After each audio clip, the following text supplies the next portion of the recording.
روس نے جمعرات کو یوکرین میں ڈنپرو کی طرف ایک نیا درمیانی فاصلے تک مار کرنے والا بیلسٹک میزائل لانچ کیا۔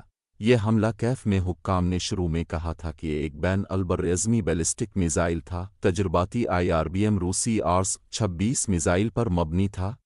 پینٹاگون کی deputy press secretary Sabrina Singh نے جمعرات کو ایک بریفنگ کے دوران کسی اور مخصوص تفصیلات میں جانے کے بغیر تصدیق کی۔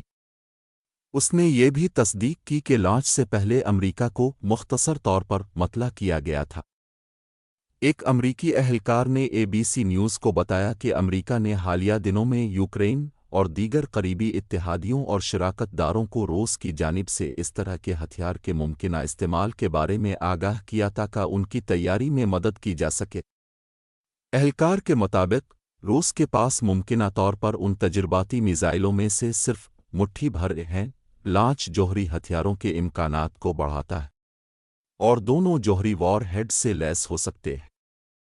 ایک امریکی اہلکار نے ABC نیوز کو تصدیق کی کہ روس نے جو بیلسٹک میزائل پر فائر کیا تھا اس میں میروز ایک سے زیادہ آزادانہ طور پر نشانہ بنانے کے قابل دوبارہ داخل ہونے والی گاڑیاں تھیں، یعنی اس میں ہدف کو نشانہ بنانے والے متعدد وار ہیڈز تھے۔